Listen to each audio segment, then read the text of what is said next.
샬롬, 하나님과 동행하는 새벽기도회 달라스 임마누엘 교회 권성철 목사입니다. 오늘도 하나님과 동행하며 풍성함을 누리시는 저와 여러분 되시길 주님의 이름으로 축복합니다. 오늘 말씀은 출애굽기 24장 1절에서 11절까지의 말씀입니다. 또 모세에게 이르시되 너는 아론과 나답과 아비후와 이스라엘 장로 70명과 함께 여호와께로 올라와 멀리서 경배하고 너 모세만 여호와께 가까이 나아오고 그들은 가까이 나오지 말며 백성은 너와 함께 올라오지 말지니라. 모세가 와서 여호와의 말씀과 그의 모든 율례를 백성에게 전하매 그들이 한 소리로 응답하여 이르되 여호와께서 말씀하신 모든 것을 우리가 준행하리이다. 모세가 여호와의 모든 말씀을 기록하고 이른 아침에 일어나 산 아래에 제단을 쌓고 이스라엘 12지파대로 12기둥을 세우고 이스라엘 자손의 청년들을 보내어 여호와께 소로 번제와 화목제를 드리게 하고 모세가 피를 가지고 반은 여러 양푼에 담고 반은 제단에 뿌리고 언약서를 가져다가 백성에게 낭독하여 듣게 하니 그들이 이르되 여호와의 모든 말씀을 우리가 준행하리이다. 모세가 그 피를 가지고 백성에게 뿌리며 이르되 이는 여호와께서 이 모든 말씀에 대하여 너희와 세우신 언약의 피니라. 모세와 아론과 나답과 아비후와 이스라엘 장로 70인이 올라가서 이스라엘의 하나님을 보니 그의 발 아래에는 청옥을 편듯하고 하늘같이 청명하더라. 하나님이 이스라엘 자손들의 존귀한 자들에게 손을 대지 아니하셨고 그들은 하나님을 뵙고 먹고 마셨더라. 아멘. 하나님의 말씀입니다. 여러분, 예로부터 내려오던 관혼상제 예법 잘 아실 겁니다. 많은 사람들이 이 관혼상제 예법을 중요하게 여겼는데 그 예법을 중요하게 여긴 이유가 무엇일까요? 그것은 아마 그 안에 담긴 사람 존중의 정신 때문일 겁니다. 사람을 사랑하기에 예식을 갖추려고 하고 사람이 너무 중요하기에 예의를 잘 갖춰서 대우하려고 했던 것이죠. 하지만 시간이 지나면서 예법의 중심이던 사람은 없어지고 그냥 허례허식만 남는 걸 보게 됩니다. 그래서 껍데기만 남은 그런 예법의 옷을 걷어내고 중요한 내용만 담고자 하는 움직임이 어떻게 보면 오늘의 대세라고 할 수 있죠. 결혼식과 장례식을 비롯해서 가정 안에서 이루어지는 거의 모든 예식이 이 흐름 안에 있다라고 생각할 수 있습니다. 하지만 형식을 너무 간소화한 나머지 사랑하는 사람을 함부로 대한다는 인상을 주면 곤란할 수 있겠죠. 오늘 우리가 읽은 본문은 하나님과 이스라엘 백성들이 영적인 결혼식을 하는 장면을 보여주고 있습니다.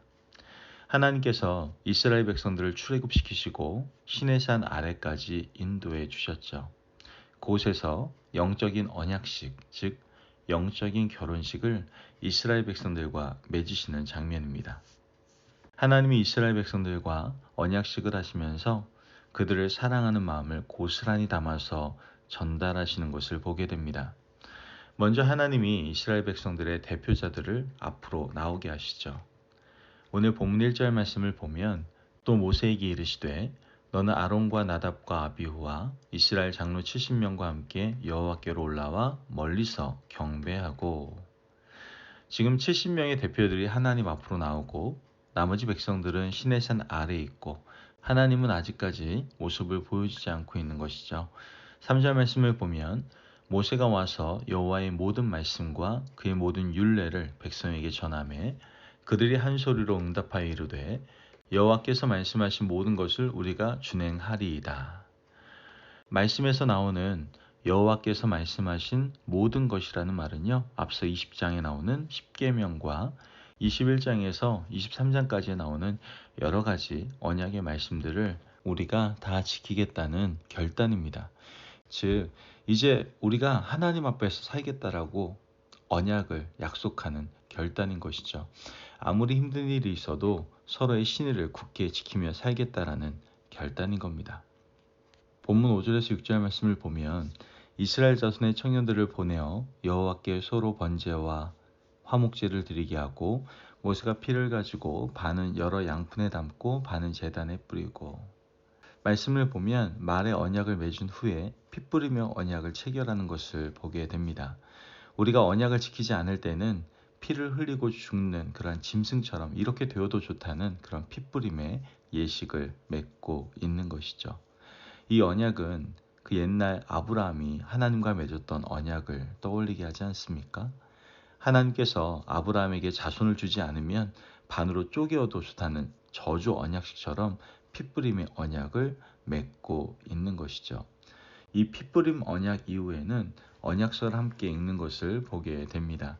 7절 말씀을 보면 언약서를 가져다가 백성에게 낭독하여 듣게 하니 그들이 이르되 여호와의 모든 말씀을 우리가 준행하리이다.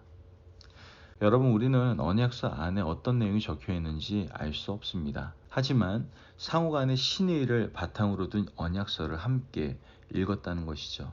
이제 남은 것은 언약을 축하하는 잔치가 남았습니다. 하나님이 이스라엘 장로 70명을 불러서 식탁교제를 나누시는 것을 보게 됩니다.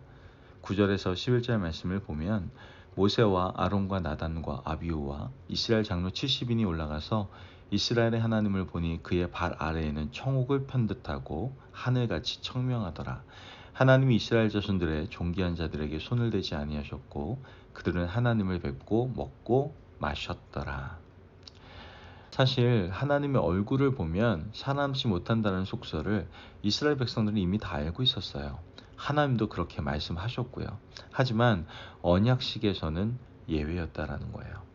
하나님이 이스라엘 대표자 70명을 초대하시고 그들에게 자신의 얼굴을 보여주시고 하나님이 준비한 식탁을 베푸시며 마음껏 먹고 마시고 즐기자고 하시는 것을 우리는 성경에서 볼 수가 있게 되는 것이죠.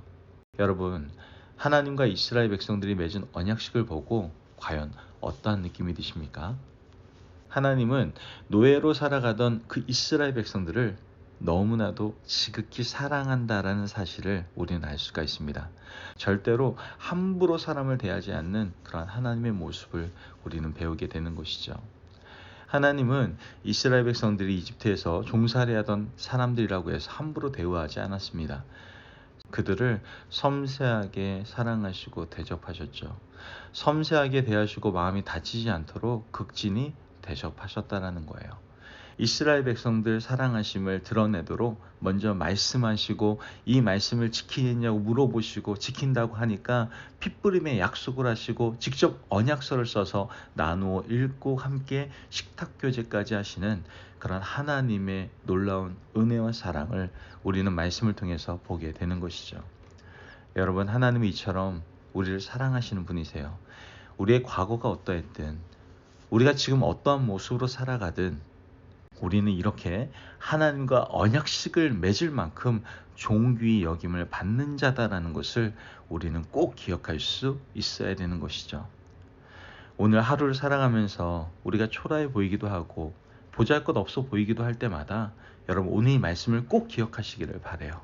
또한 오늘 나와 만나는 타인들을 볼 때에도 하나님이 존귀하게 여기는 사람임을 기억하시고 그 사람을 사랑으로 대할 수 있는 저와 여러분 되시기를 주님의 이름으로 축복합니다. 여러분 기억하십시오. 우리는 하나님과 언약을 맺은 하나님의 자녀들입니다. 더 이상 세상에 매여 종노릇하는 인생이 아니라 우리를 구원하시고 하나님 안에서 자유함을 누리게 하는 언약 백성임을 여러분들 기억하시고 오늘도 힘차게 자신감 있게 승리를 외치며 살아가는 저와 여러분 되시길 주님의 이름으로 축복합니다. 아멘. 기도하겠습니다. 사랑이 많으신 아버지 하나님 감사합니다. 오늘도 우리에게 귀한 말씀을 통해서 우리가 언약 백성임을 깨닫게 하시니 감사를 드립니다.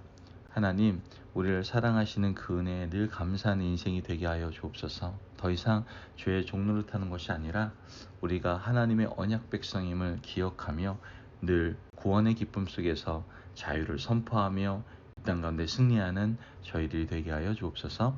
감사함이 예수님의 이름으로 기도합니다. 아멘. 오늘도 하나님과 동행하며 풍성함을 누리시는 저와 여러분 되시길 주님의 이름으로 축복합니다. 여러분, 연약하고 부족한 우리에게 하나님께서 사랑을 부으시고 끝까지 약속을 지키시겠다라고 우리와 언약을 맺으셨습니다. 언약 백성으로서 여러분 구별된 성결한 삶 살아가시고 늘 승리를 선포하며 힘차게 오늘 하루를 살아가시기를 바랍니다. 말씀 안에서 승리하십시오.